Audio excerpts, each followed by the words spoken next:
I've asked for feedback at lots of different Pride in Leadership events about what we should be talking about that we haven't talked about yet. And I've had a strong suggestion several times from one of our members, Jodie, who said, non-binary is the thing we probably understand the least across society at the moment, but even within our LGBTQ community. So if that's the case, how can we be the best leaders that we can be on this issue? How can we create a positive workplace where people can bring their full selves to work? And this has been a bit of a challenge, I think, for me to be able to find a good speaker on this. But then I found Alex, and Alex is going to help us on our journey to better understanding. Alex's business is called Beyond the Binary, and that's the title of our event today. So the chat's open. Please submit your questions throughout this event. I've got some questions as well for Alex, so I'll structure the conversation around those, but I will interrupt everything we're doing to get your questions answered as well. And Alex is very open to any questions, so don't feel like there's something that you can't ask.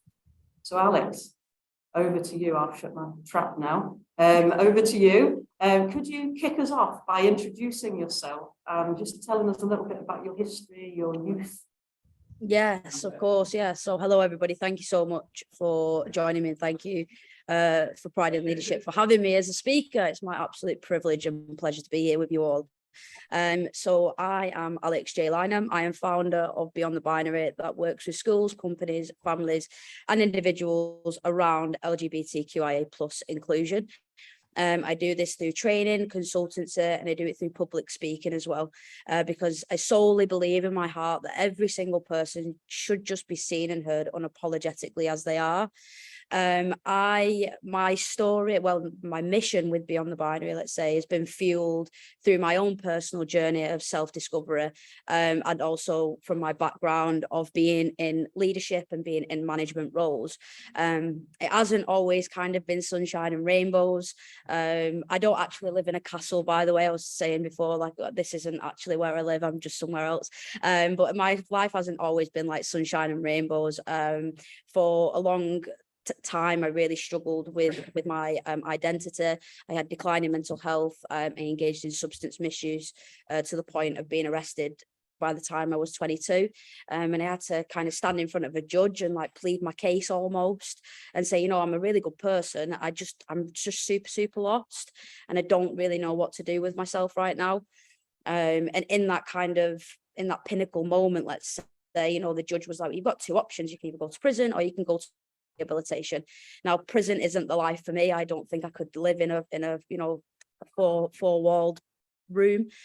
So I went to rehabilitation, where I engaged in a lot of self-discovery journey. I learned a lot about mental and emotional intelligence, mind management. I gained self-love and kind of unpicked some of these traumas and some of these experiences that I'd had over the last 10 plus years, to the point there where I was able to fully embrace myself, overcoming shame and guilt and isolation, and being able to fully embrace my full authentic self of being non-binary. And in that kind of space, I went and traveled, connecting with absolutely beautiful human beings from all different places of the world. And then I was like, I speak to so many queer people about their experiences, and, I speak to a lot of people who are trans and gender non-conforming. And I was like, there's got to be something that I can do with my strength that I've now gained, and, my clarity of self, how I can go and speak to people, in wider spaces, international spaces, of how we can have more inclusion and how we can adapt our mindsets and all that sort of stuff. So that's where Beyond the Binary was birthed, and Beyond the Binary has been going for about 9 months now, and I've been able to speak internationally about my journey and being able to speak with corporate spaces and businesses and schools and work with beautiful families about how we can create a more inclusive space, and just through giving ourselves that time and patience of understanding and gaining that awareness of, of self and of other people's journeys, so people can just be authentic and be unapologetically themselves. Alex, Know, how old are you now? I'm 27 now. 27. And when did all of this happen with the judging? Well, like from being, if I was to go back to like my childhood, let's say, I was always into like musical theatre. I was super flamboyant. I was always on the stage. I was always in part of like musical theatre productions. And around that time, you know, I was kind of questioning why I couldn't audition for male roles, or, you know, why did they always have to, because I was assigned female at birth. So I was always kind of querying why I couldn't audition for male roles. But anyway, you know, I kind of carried on engaging in musical theatre, and I was able to work with celebrities. I was on Waterloo Road. I met like Peter Kay and Bobby Ball, and, you know, all these fabulous people. And then I went into high school. I was like, you know, this is going to be my life. I'm going to be on Coronation Street, and it's going to be great. And about 13 or 14, the question around like my sexuality and gender really started to come through. And my friends at the time would be like, you know, what boy do you find attractive? What male teacher do you find attractive? And then they'd come to me and look at me and, Alex, you know, what's your answer? And I'd like clam up and be like, and just point at some random boy in the corner. And I'd be like, I don't want to point at that boy. I want to point at that girl over there who I find is really, really beautiful. But, you know, I felt, and obviously like I was super confident, but then this kind of like really started to impact my confidence and my self-esteem, because I felt like I wasn't being true to myself about certain things. And my best friend at the time, who was also having, you know, was also questioning their sexuality, and we were having these conversations. Oh, you know, I'm not alone. I'm very, you know, I've got a friend that gets me. And then we was like, you know, we'll go and tell everybody, because everybody loves us and nobody's going to like judge us or whatever.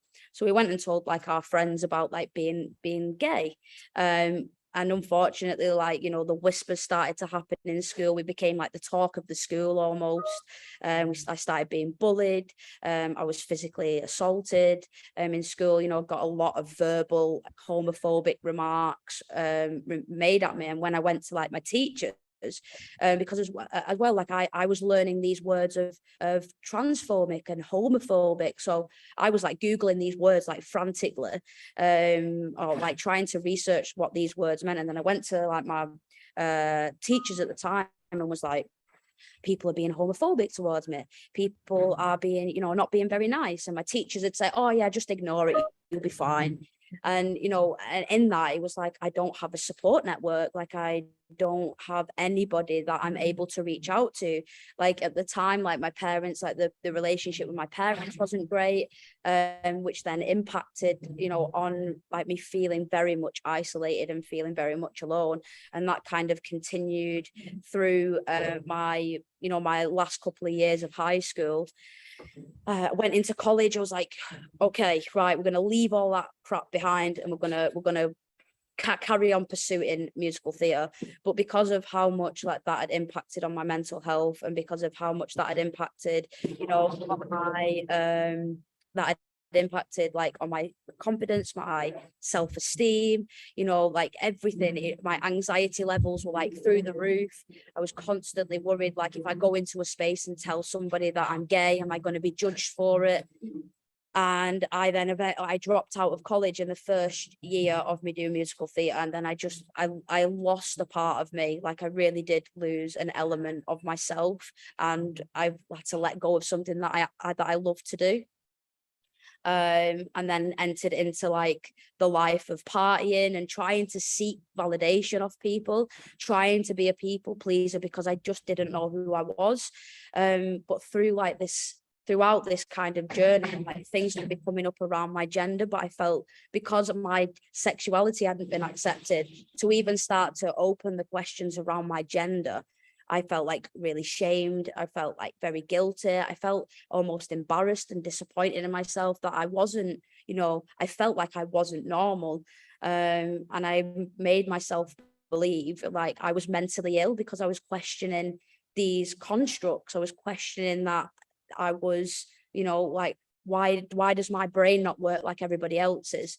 And those questions, like I say, around like my gender, and now being able to articulate what those feelings are, like being able to articulate that I struggle with gender dysphoria, for example, and being able to kind of open up those, go, oh, that's why I felt like that when I was, say, 6 years old, Alex, what does that feel like, that feeling of gender dysphoria? Because I know that we've got a lot of gay, let's say, people on this call. Mm-hmm. I'm sure we've got a lot of straight people as well, but Yeah. in terms of the gender dysphoria, I think for most people on here that would be something that needs describing. What does it feel like? Yeah, so gender dysphoria can come in different, it's different for different individuals, but if I say it from my perspective, or if I kind of generalize it, it's a uneasy or like a distressing feeling towards the body that you've been birthed into, or a specific area of the body that does not align or connect with your gender identity. So for me, gender dysphoria very much is centered around my chest. I can't connect with it. I don't feel like it should be on my body, and that creates anxiety, like social anxiety. And gender dysphoria can kind of struggle, like make you cause struggles to get through day-to-day activities. So like social activities, going to work, finding clothing that, doesn't reveal too much or doesn't feel like it's exposing a certain area of the body that, you might be discomforting. And that was, for gender dysphoria, is something that I've always had. I've just never had the words to say what it is. I've never been able to kind of, until like my early 20s, where I could say that's gender dysphoria, that's exactly what it is. Beforehand, it was just, I felt like, maybe it's because like you've got a larger chest than anybody else, or maybe it's because, you hold yourself in a more masculine energy. But actually, like, the disconnect between my mind and my body, it's almost like it doesn't align. So what I kind of feel, or what I think in my mind of how my body should be and how it should look, is a disconnect of how the actual physical appearance is. So ways in which, how is that compatible with your sexuality? So my sexuality, I'm very much attracted to femininity. I'm very much attracted to, the feminine energy. And from that sort of perspective, I find, female or feminine attributes towards somebody else's body attractive. But for me, on my body, I can't correlate to why it's there. I believe, that shouldn't, I believe that the body that I've been birthed into is the complete wrong body. And it's, there's certain elements of, how I present myself, how I express myself within my gender, kind of eases that dysphoric feeling slightly. I use a binder. So if anybody that doesn't know what a binder is, it's like a piece of material that compresses the chest. So it allows the chest to appear smaller, and it eases that dysphoric feeling for me. So it then gives me a bit more confidence to like go into social spaces or to get around like my day-to-day activity. And it doesn't stop being misgendered, but it kind of gives that balance of, people that might ask my pronouns, people will open into conversations about me rather than just assuming from face value. So there are ways in which people can ease it. And like I say, dysphoria can look completely different to people, but like that's probably like my experience with gender dysphoria.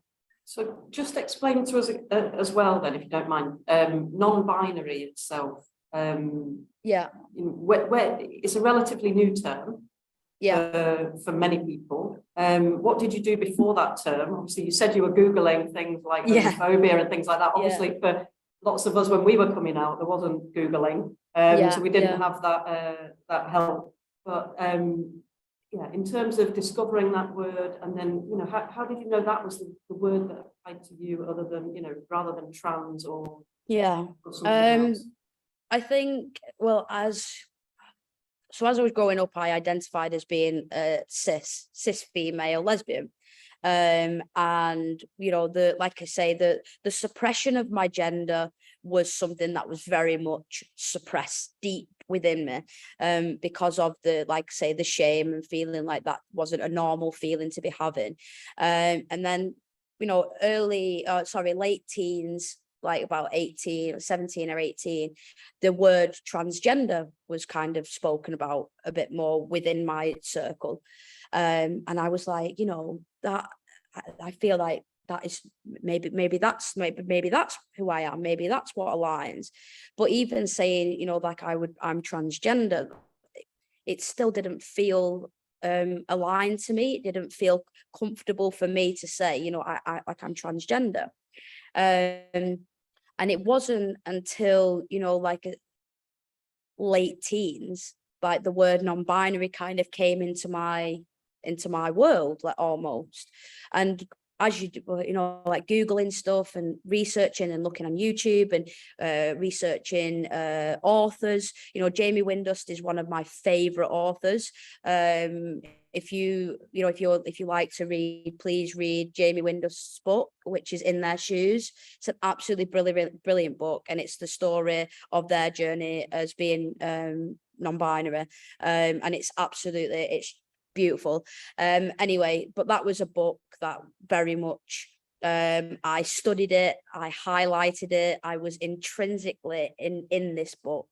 And also it's called The Non-Binary Lives, and I can't remember what the author is, but it's a book of just stories of people who identify as being non-binary and their stories and their journeys. And I was so invested in these books, and though especially the Jamie Windust book, I could not put it down. And the reason I couldn't put it down is because I felt so seen, and I didn't feel alone anymore. I didn't feel like I was on my own in this feeling, and it was like there are other people experiencing this feeling. There are other people that are aligning with this terminology, and you are not on your own. And as soon as I changed my pronouns and I changed my name, it just kind of all came together. And I was like, that is exactly where I should have been about 10, 12 years ago. That's the space that I should have been sat in. And it wasn't until I started to Google more things that you then look at the history of non-binary, and you look at the history of the trans community, and trans and gender non-conforming people have been around for thousands of years. They haven't just kind of popped up. They've been around for thousands of years in all different ways. But because this is now being spoken about more, because there are people that are becoming a lot more self-aware. There are people that are kind of looking beyond the binary.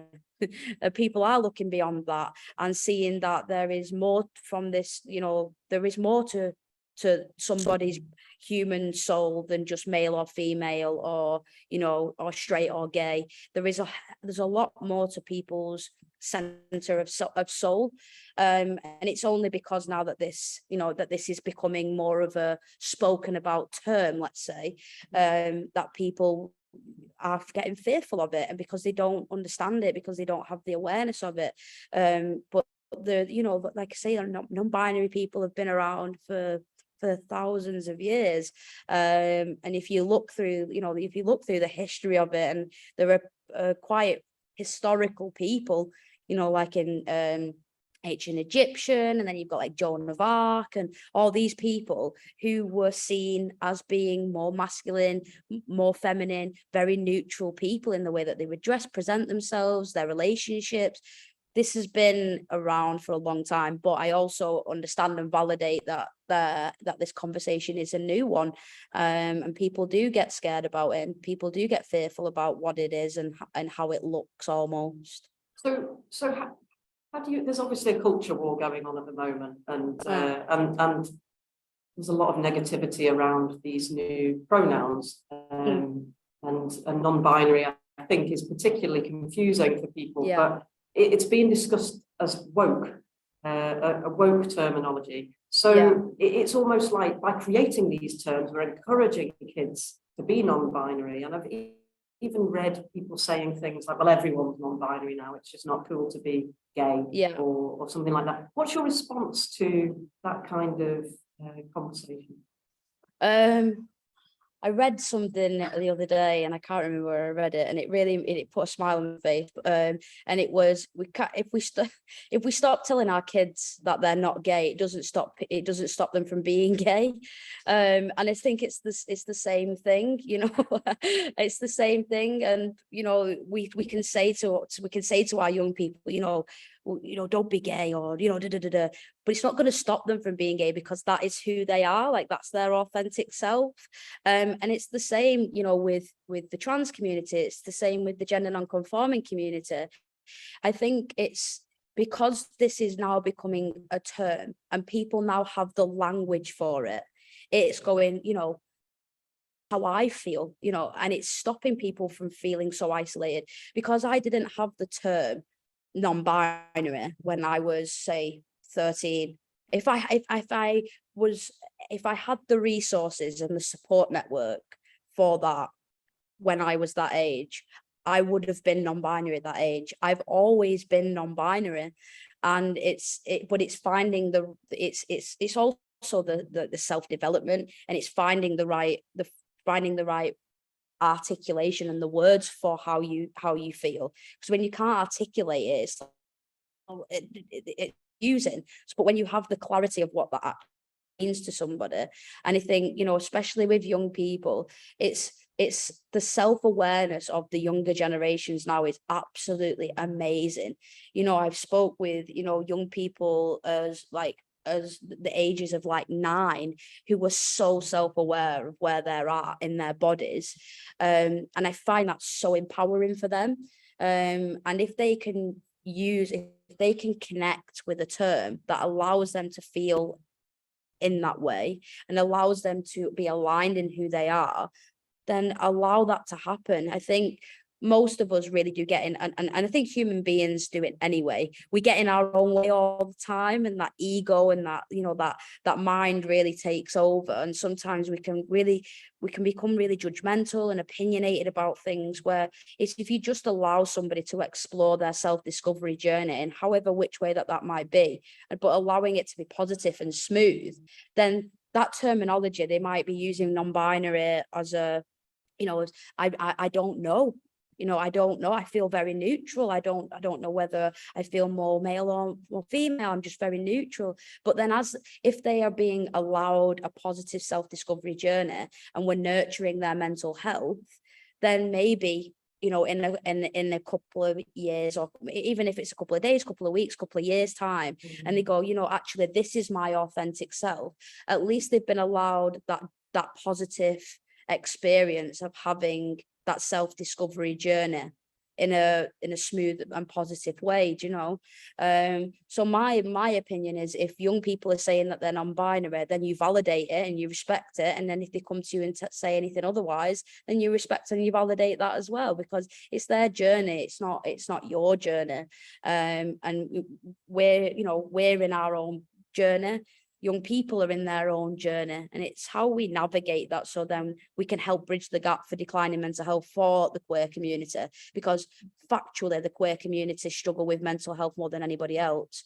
So if we can nurture that journey, if we can be a vessel and be a leader in that journey of allowing them to navigate it as positive and as smoothly as possible, then I just think, let them. I'm non-binary, awesome. I want to use they them pronouns, fantastic, let's do it.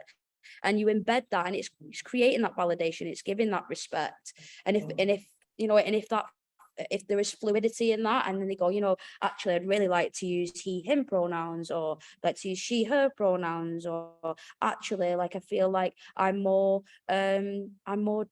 more transgender, actually. Okay, that's fine. Let's talk about it. When did that start to feel that way for you?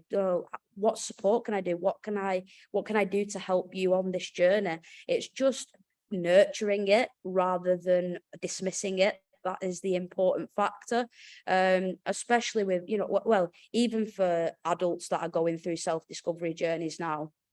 It's really nurturing that and validating and respecting each other's authenticity, because there is so much fluidity and color within this world and within the queer community. We need to embrace it rather than keep pushing it to the curb, I guess. I love that. I love that. Let's. This is obviously a group for leaders from across all sectors. So let's talk about business then. Obviously, you've described your childhood. What was your early career like? Did you go into that after your encounter with the judge? Once you'd realised you were non-binary? How did that? My career, if I tell you everything that I've done, you won't believe that I'm 27. Everybody says it's like, whoa, you have so much experience. I'm also neurodivergent, so I can't stick one thing out too long. Anyway, my journey started with working in leisure. I was a swimming teacher where I was working with newborns all the way up until about like 12 or 13. I then went and worked in an EDB school and worked with young people who were ADHD, autistic. And I was a mentor in that school for a while. And then I got into residential care. And I was working in residential care with young people who were part of the care service or system, sorry. And I worked my way up to become a designated safeguarding officer and a manager within the residential care setting. And that's where kind of like my leadership and management career kind of became part of my life. And obviously throughout that I was still queer. I've never that's always been a part of my life. So going into like leadership and management as being queer was a really interesting and eye-opening experience for me.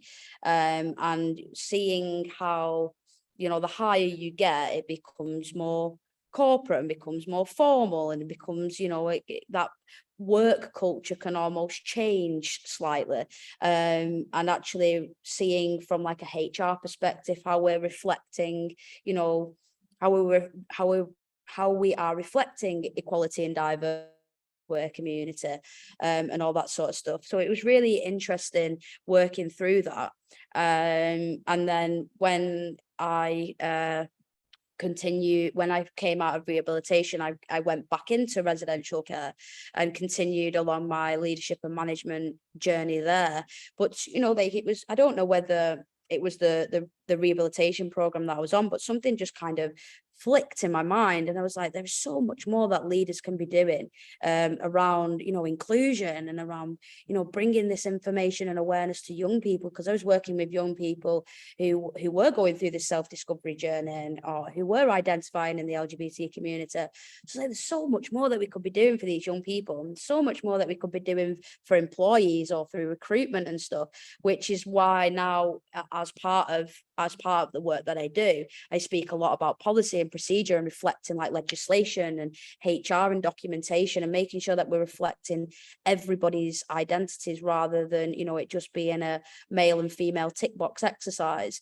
So that's kind of where like my journey of through leadership and facing discriminative managers and working with people that had a very closed mindset to, we don't steer away from this path, because if we do, then we're going to lose this, or we're not going to be able to do that, or whatever, or just being very stuck in the ways.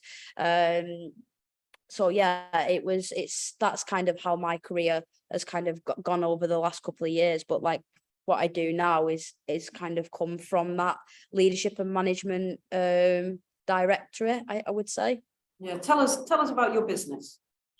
So like I said before, I work in companies. So the work that I do in companies is I will work with either the management teams or the directors of the companies themselves, and go into the company, almost like look through a fine lens, let's say, and look at their policies and procedures, look at their documentation, so then it's reflecting equal opportunities, it's reflecting inclusion, giving them ideas of what they can do to create more diversity and create more inclusion for the LGBT community. So say, for example, it's like looking at the health and wellbeing policy, and does it reflect gender dysphoria on there? Having an explanation of what that gender dysphoria is, what it can potentially look like, and what support plans are in place for people that struggle with gender dysphoria. What things actually put in place for these people. And then it's also like looking at maternity or paternity leave policies, and it not saying like biological mom or father, it's saying birthing parent, or it's giving the options for like foster parents or adoption parents. So it's not just it's not gender in it. So we go into, like I say, go into companies and be able to kind of look at the language that they're using, if they are looking, delivering training to them as well. So one thing that I always promote to the companies that I work with is, you have continuous training, because inclusion isn't a tick box exercise. It's a culture, it should be embedded into your culture. So as part of like your training matrix and stuff, you should be having LGBT awareness training as part of your induction. You should be having it as part of your continuity, every 12 months, because, well, especially, in most industries now, you've got GDPR, you've got confidentiality, you've got safeguarding, you've got whistleblowing. They're mandatory trainings. Inclusion should be mandatory training, because it's working with people, it's working with, us all together, and how we are able to connect with each other as human beings. And it's, GDPR and confidentiality is so important, don't get me wrong, but also inclusion practices and how we are able to work with our clients, how we're able to work with each other as employees. That is super important, because then we're able to have higher staff retainment, we're able to have positive work culture, we're able to embed, strong leadership structures and foundations. It's super important, like, that is part of the foundation of a business and of a culture of a business. So that's kind of what I do in companies, let's say. And then I also deliver my own training workshop, which is called Don't Fear Queer, which is kind of reaches out to companies and also community leads as well, where we do like a full day workshop, and we kind of be able to give terminology, awareness, legislation, policy, ideas. We're able to kind of open up those conversations around that.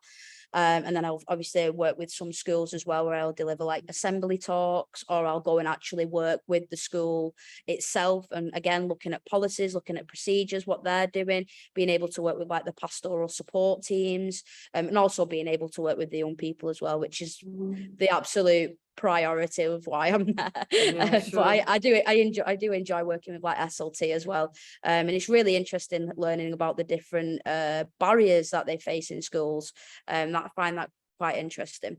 So yeah, that's kind of what I do in a nutshell. And obviously fantastic. I do public speaking as well, so I'll speak at conferences and all that sort of stuff. So this feels to me a bit like the push stuff, like we'll put all the right stuff in place to make the system as inclusive as it can be. Yeah. And Caroline's asked more about the pull stuff. So how to be a great ally. So what can people on this call do to be a great ally to non-binary people? I think being an ally, it's giving yourself that information. I think it's championing and platforming and creating visibility for the LGBT community, or the gender non-conforming community. And I think it's it's showing up continuously, and it's being there because staying in silence isn't support.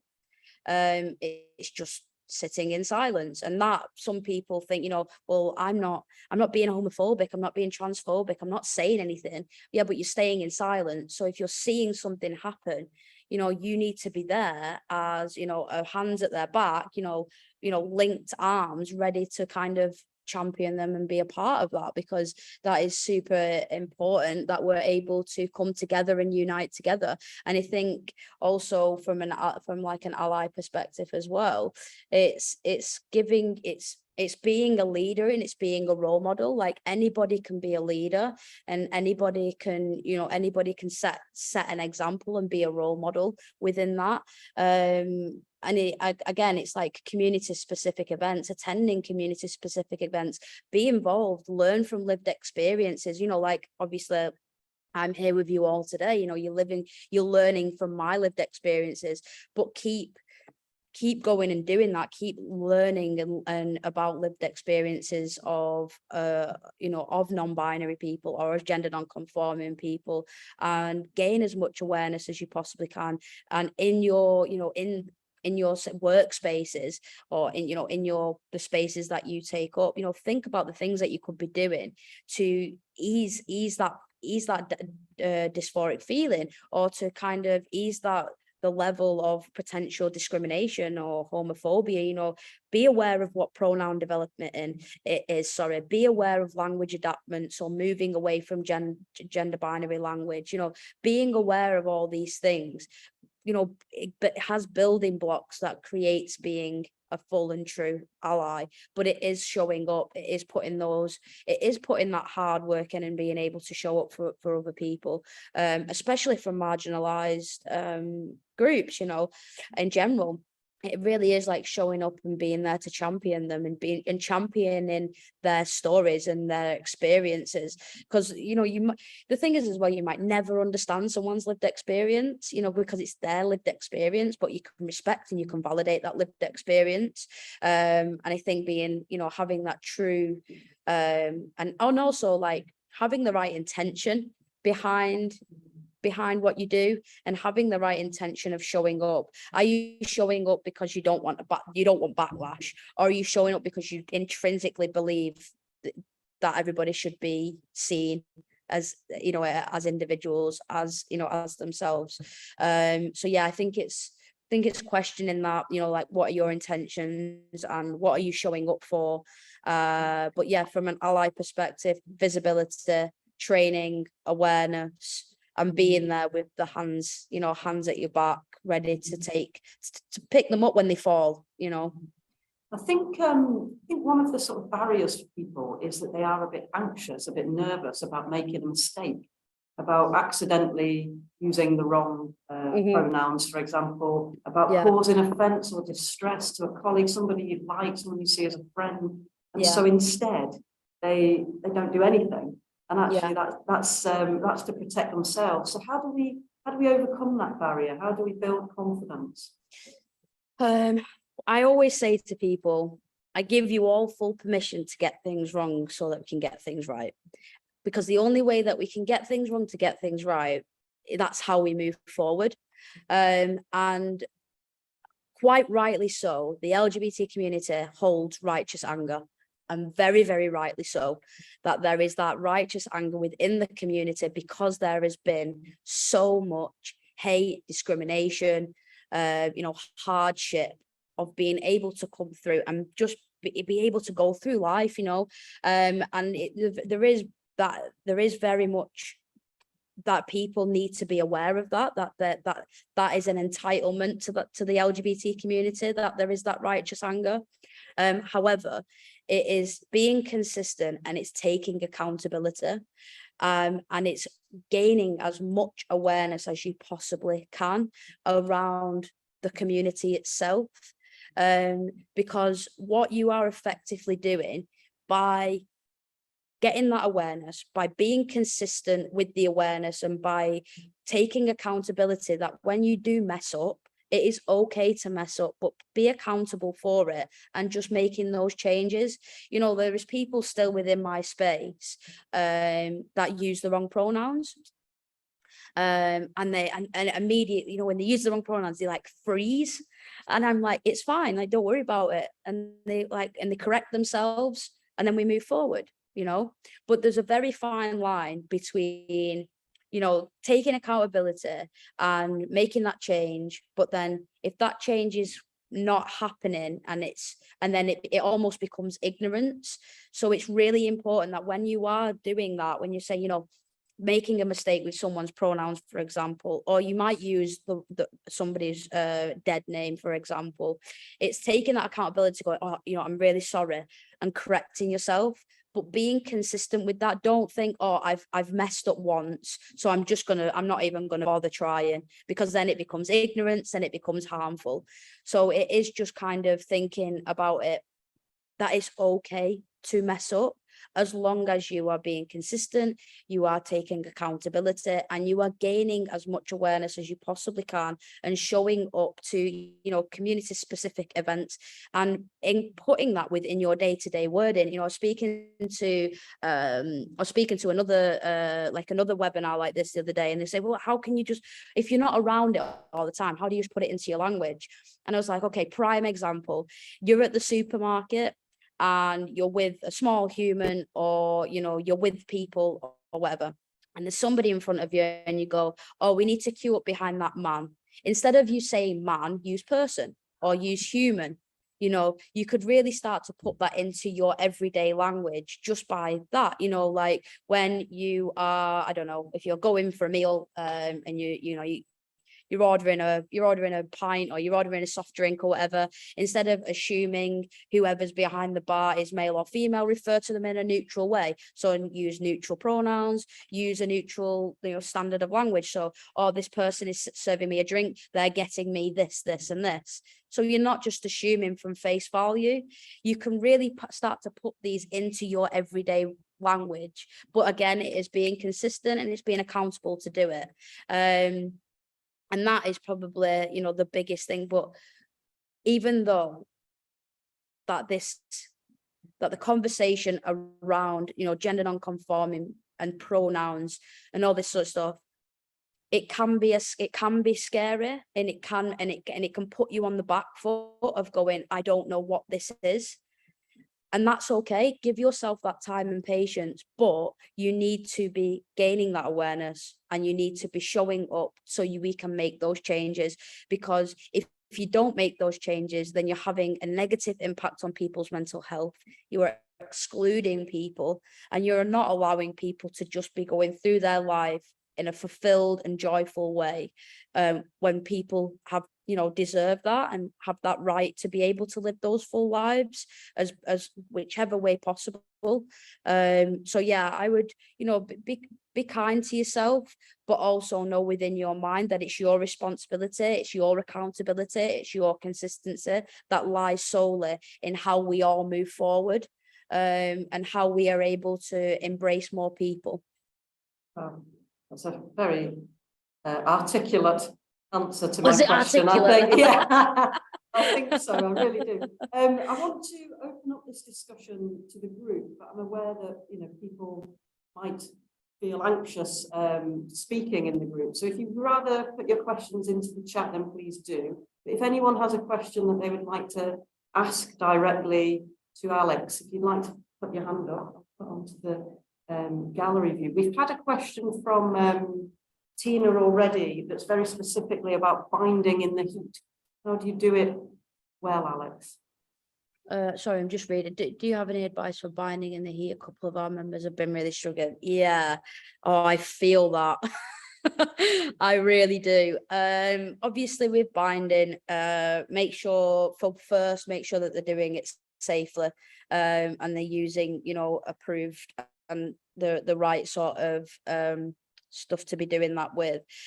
Also, from another thing that I've been kind of doing is, and this again, this is my management, this might not work for them, because if depending on how dysphoric that they're feeling and whatnot, and I wouldn't want to kind of put more dysphoria on them. However, one thing that I've been doing is just like, if they can, is taking the binder off and just letting that chest expand a little bit, letting that getting a bit of air to that to the area of the body, and then putting it back on.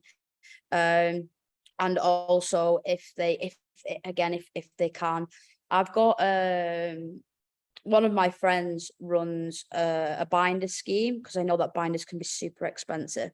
Runs a binder scheme, so I will get the information and I'll pop it in the chat where they do like up recycling binders, and you're able to kind of get a couple of them through that. So I'll send you the details and you just need to like directly message them.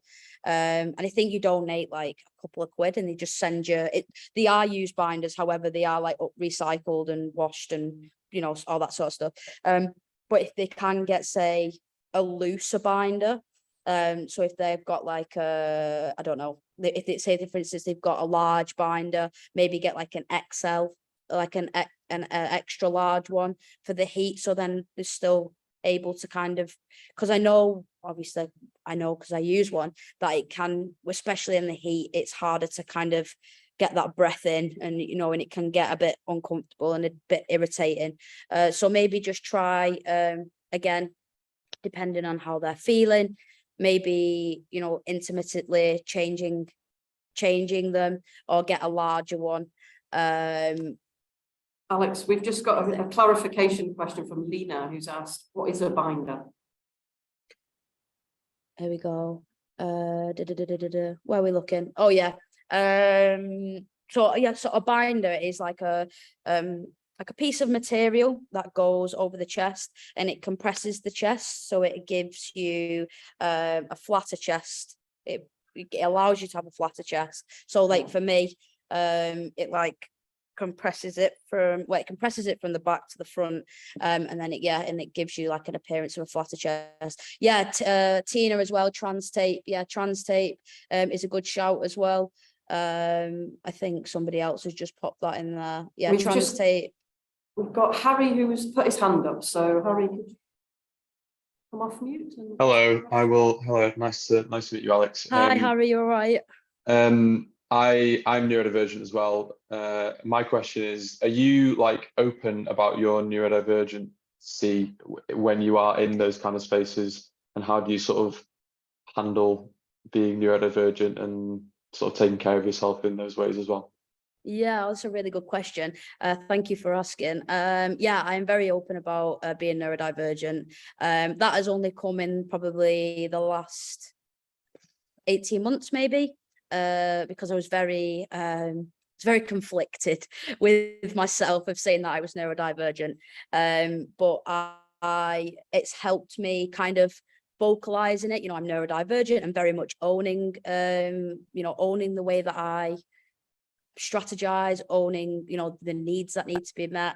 In the spaces that I take up, I protect my energy, very much protect my energy. I'm very highly sensitive to noise, so I will carry loops. Do you know what loops are? Yeah, so I carry them about, will pop them in my ears.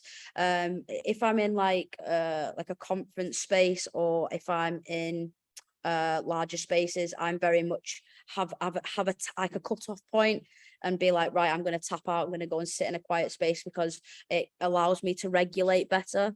But it's having those boundaries of that with myself, and not kind of, because for a long time I was like a bit of a people pleaser. I'd be like, you know, I want to stay in this conversation because everybody wants me to stay here.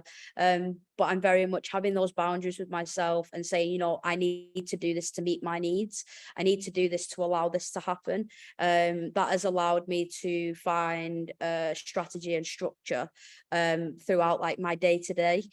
Being self-employed allows like flexibility with dysphoria, and also allows flexibility if I'm having like an overstim day, or if I'm feeling very dysregulated. But from like a work, but do you work within like a I don't even know how to explain it. What is your like work-life balance? I'm also freelance, Okay, because cool. of exactly the same reasons that you said, of just needing flexibility in time. How do you find that? I mean, I couldn't go back, to be honest, but it's mainly like I'm hoping to, having some coaching at the moment about like networking and going into spaces where there's lots of people, and you know, events like this, and there's a queer business meetup happening this Thursday that I'm thinking about going to, but I just know that those kind of spaces can be a bit overwhelming. So I was going to say something that's gone out. This is what happens. It goes out of my mind, and I'm very much of just going, give me a sec, it'll come back. That's not just you, Alex. It just kind of drops out my head. It's a really good point. With networking events, if you're going to be going to them, maybe just check whether there's a breakout space there. If there's any breakout spaces, they're really, really good to just go. And do you fidget? Do you fidget a lot? Yeah. Have you got things that you use? Yeah, cool. I have like stretching men, and I like pull the heads off them and their arms. It's great. But like having something like in your pockets, definitely, if you don't have them already, get some loops. They're like an absolute game changer in big spaces for me. And just set yourself, breaking out into those spaces, and like you've got that flexibility within like your work balance anyway, but having those boundaries of going and networking and stuff like that, have that like a cut off, or have like a check-in with somebody, or even just a check-in with yourself. How do I feel right now? Actually, I could really do with just like 5 or 10 minutes and just go and chill for 5 or 10 minutes, whatever you need to do to regulate, and then put yourself back into that space. And don't be scared to do it, because you have a wonderful brain, and just embrace it as best as you can. Thank you so much. Thank you. Nobody else has got their hands up, so we've only got 5 minutes left anyway, so why don't we talk about the key messages that you would like businesses to take out of this event? Sorry, I was just reading the chat because I just seen it little ping up. Oh, sorry. Sorry, that's my fault. Key messages for businesses, key messages for leaders, and things not to do, I suppose, as well, Alex. Things not to do.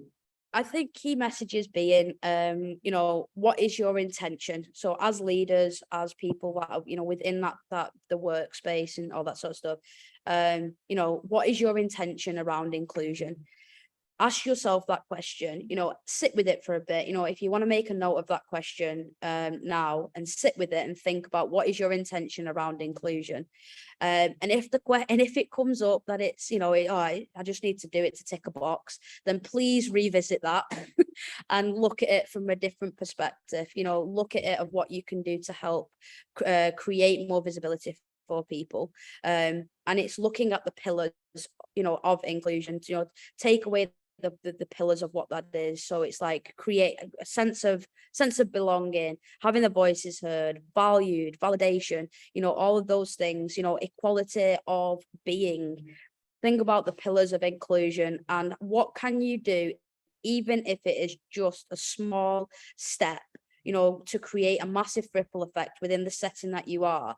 Take those pillars away and the question of intention, and look at what you can do to add something into the spaces that you take up, because some things that you can do take 10 seconds to implement, but by taking those 10 seconds, you are making greater movement for active inclusion. And again, give yourself time and patience. Don't beat yourself up if you get something wrong, but learn from it, be accountable, and be consistent with making those changes. And one thing, I think the biggest thing not to do is have it as a tick box exercise, because it won't work. You need to embed this into your culture. You need to embed this into your structure of being, and you can get super creative with how you do it as well. So don't just think, I've got to kind of do this, and you could get super creative with it, so get that little spark that we all have in our wonderful brains of getting super creative in how we can do this. And it takes time, but having that continuity, having that consistency, having that accountability, you will find that you move forward and you create massive ripple effects, which is what you want to do. So I would take those things away from it. And the one thing, do not have it as a tick box exercise. That's awesome. Alex, I think this has been a brilliant conversation. You've been so authentic, so open with us. Thank you so much.